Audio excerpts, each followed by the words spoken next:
بسم اللہ الرحمن الرحیم۔ آج قارون کے بارے میں سنیے۔ قارون کون تھا؟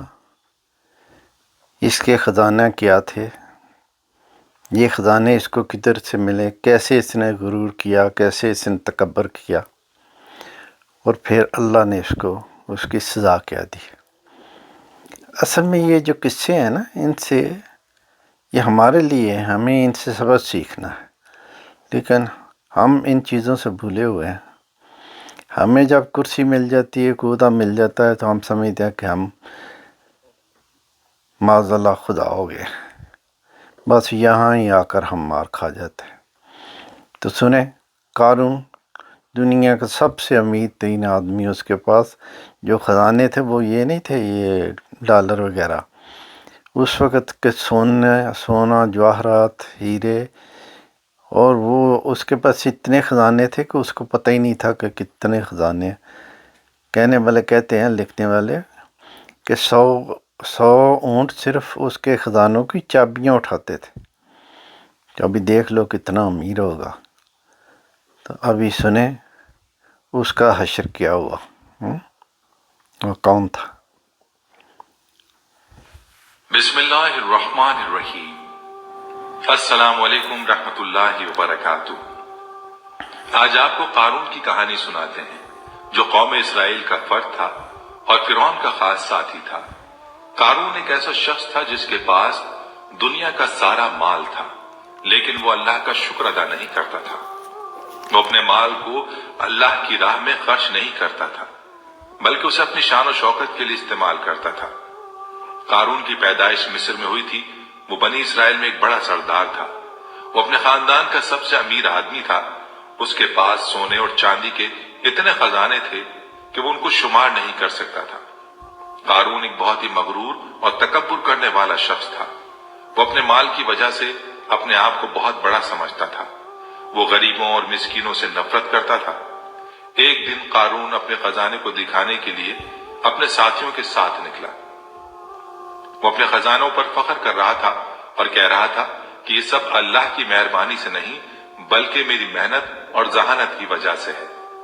اس وقت اللہ تعالیٰ نے اپنے نبی موسیٰ علیہ السلام کو حکم دیا کہ وہ قارون کو اس کے غرور اور تکبر کی سزا دیں۔ موسیٰ علیہ السلام نے قارون کو اللہ کی طرف سے آئی ہوئی ایک وحی پڑھ کر سنائی۔ اس وحی میں اللہ تعالیٰ نے قارون کو کہا کہ وہ اپنے مال کو اللہ کی راہ میں خرچ کرے اور اپنے غرور اور تکبر کو چھوڑ دے۔ لیکن قارون نے اللہ کی وحی کو ماننے سے انکار کر دیا۔ وہ اپنے غرور میں پھنسا ہوا تھا اور وہ اللہ کی بات ماننے والا نہیں تھا۔ آخرکار اللہ تعالیٰ نے قارون کو نشان عبرت بنا ڈالا۔ حضرت موسیٰ علیہ السلام اور ان کے بھائی کی زندگی کی داستان بھی ہے، جو اللہ کے ایسے نبی تھے جو ان گنت آزمائشوں سے گزرے، سازشوں کا شکار ہوئے، ایک ضدی قوم کے راہبر ہونے کی وجہ سے بار بار مشکلات سے گزرے، لیکن ثابت قدم رہے۔ ہر قدم پر ان کے بھائی ہارون نے ان کا ساتھ دیا اور بڑے بڑے خطرات میں اپنے بھائی کے ساتھ کھڑے رہے۔ اس قصے سے ہم سیکھیں گے کہ اللہ تعالیٰ اپنے مقرب بندوں کی کس طرح آزمائش کرتا ہے اور کیسے ظالموں کی پکڑ فرماتا ہے۔ اس قصے سے ہم صبر کی اہمیت اور دنیا کا لالچ ترک کرنا سیکھیں گے۔ آپ سے گزارش ہے کہ ویڈیو کو آخر تک ضرور دیکھیے۔ ناظرین، قارون بنی اسرائیل کا فرد تھا، لہٰذا انہی کی طرح سرکش، مغرور اور حد سے بڑھ جانے والا بھی تھا۔ ہم جانتے ہیں کہ بنی اسرائیل پر اللہ تعالیٰ نے کیا کیا مہربانیاں کی، لیکن ہر بار انہوں نے نعمتوں کی ناقدری ہی کی اور اللہ کے احکامات کا مذاق اڑایا۔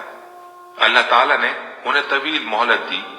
ان نے بار بار اپنے پیغمبر مبعوث فرمائے اور ان پر کئی بار عذاب بھیجنے کے بعد بھی ان کو معاف فرمایا، کیونکہ پیغمبر ان کے حق میں دعا کرتے رہتے تھے۔ حضرت موسیٰ کو بھی اللہ تعالیٰ نے بنی اسرائیل کی ہدایت و بھلائی کے لیے بھیجا تھا، لیکن بنی اسرائیل نے انہیں بہت ستایا، ان کو سخت آزمائشوں میں مبتلا کیا۔ آئیے آپ کو بتاتے ہیں کہ 28ویں سورت سورہ القصص کی آیت نمبر 76 تا 83 میں اللہ تبارک و تعالیٰ نے قارون کا تذکرہ فرمایا ہے۔ قارون حضرت موسیٰ علیہ السلام کے زمانے میں بنی اسرائیل کا ایک بہت امیر و کبیر لیکن نہایت متکبر، مغرور، ظالم اور حاسد شخص تھا۔ قرآن کریم کے مطابق اس کے خزانوں کی کنجیاں کئی طاقتور لوگ مل کر بمشکل اٹھا پاتے۔ حضرت عطا رحمت اللہ علیہ سے روایت ہے کہ اسے حضرت یوسف علیہ السلام کا ایک مدفون خزانہ مل گیا تھا۔ یحییٰ بن سلام اور سعید بن مسیب رحمۃ اللہ علیہ نے فرمایا کہ قارون سرمایہ دار تھا اور فرعون کی طرف سے بنی اسرائیل کی نگرانی پر مامور تھا۔ اس عہدے پر رہ کر اس نے بنی اسرائیل کو بہت ستایا۔ قرطبی۔ حضرت ابن عباس رضی اللہ عنہ کی روایت ہے کہ یہ حضرت موسیٰ علیہ السلام کا چچا زاد تھا۔ بعض روایات میں ہے کہ قارون تورات کا حافظ اور عالم تھا اور ان 70 اصحاب میں سے تھا جن کو حضرت موسیٰ علیہ السلام نے میقات کے لیے منتخب فرمایا تھا، مگر اسے اپنے علم پر ناز و غرور پیدا ہو گیا تھا اور اسے اپنا ذاتی کمال سمجھ بیٹھا تھا۔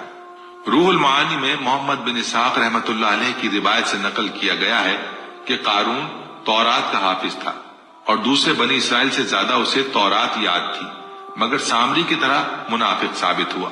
اس کی منافقت کا سبب دنیا کی جاہ و عزت کی بے جا حرص تھی۔ پورے بنی اسرائیل کی سیادت حضرت موسیٰ علیہ السلام کو حاصل تھی اور ان کے بھائی حضرت ہارون علیہ السلام ان کے وزیر اور شریک نبوت تھے۔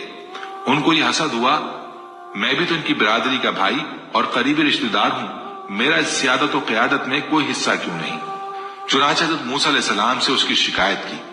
حضرت موسیٰ علیہ السلام نے فرمایا کہ یہ جو کچھ ہے اللہ کی طرف سے ہے، مجھے اس میں کچھ دخل نہیں، مگر وہ اس پر مطمئن نہ ہوا اور حضرت موسیٰ علیہ السلام سے حسد کرنے لگا۔ فرمان الہی کہ ایک روز قارون بڑی آرائش ٹھاٹ و شان و شوکت کے ساتھ اپنی قوم کے سامنے نکلا۔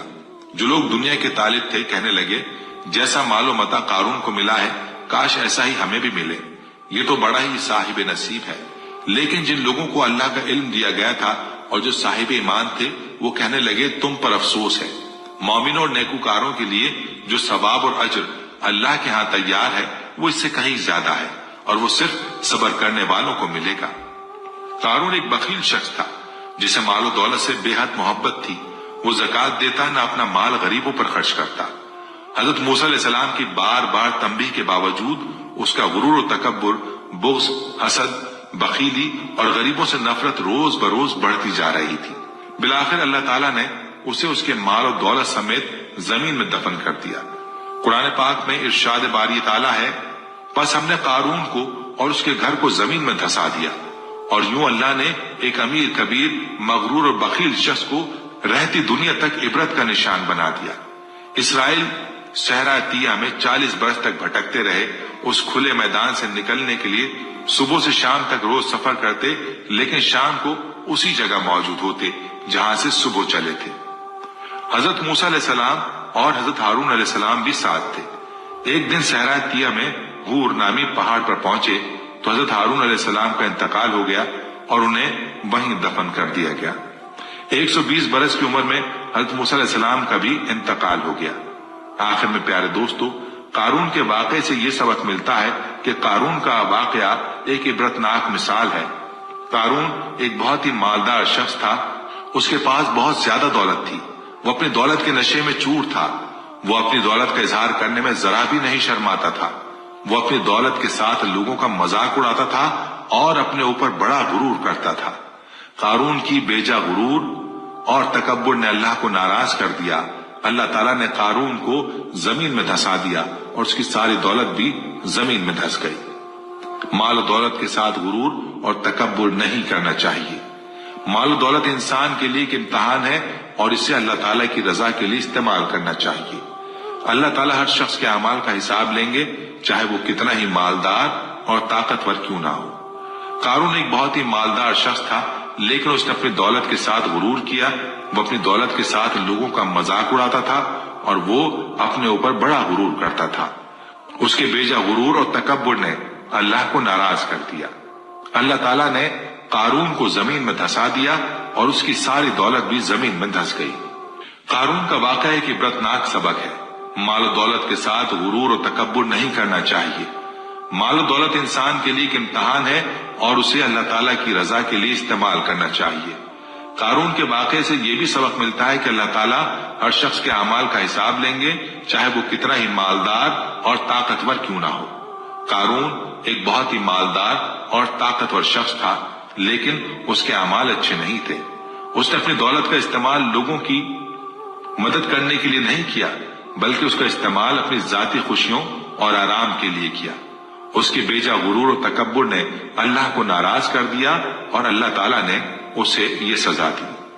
قارون کا واقعہ ہمیں یہ سبق دیتا ہے کہ ہمیشہ اچھے اعمال کریں اور اللہ تعالیٰ کی رضا کے لیے زندگی گزاریں۔ مال و دولت کو اللہ تعالیٰ کی رضا کے لیے استعمال کریں اور اس کے ساتھ غرور و تکبر نہ کریں۔ اور دنیا میں آج بھی ایسے بہت سے لوگ ہیں جو دولت کے غرور میں مبتلا ہیں۔ وہ اپنی دولت کے ساتھ لوگوں کا مذاق اڑاتے ہیں اور وہ اپنے اوپر غرور کرتے ہیں۔ آخر میں ان لوگوں کو بھی اللہ تعالیٰ کی سزا کا سامنا کرنا پڑے گا۔ دولت پر غرور اور تکبر کے انجام سے بچنے کے لیے ہمیشہ ہمیں یاد رکھنا چاہیے کہ دولت ایک امتحان ہے۔ اللہ تعالیٰ نے ہمیں دولت دی ہے تاکہ ہم اسے اچھے کاموں میں استعمال کریں، نہ کہ اس کے ساتھ غرور اور تکبر کریں۔ اللہ تعالیٰ ہر شخص کے اعمال کا حساب لیں گے۔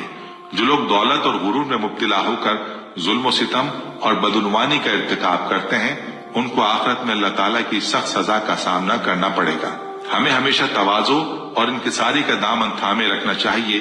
ہمیں اپنی دولت کو اللہ تعالیٰ کی رضا کے لیے استعمال کرنا چاہیے اور اس کے ساتھ غرور و تکبر نہیں کرنا چاہیے۔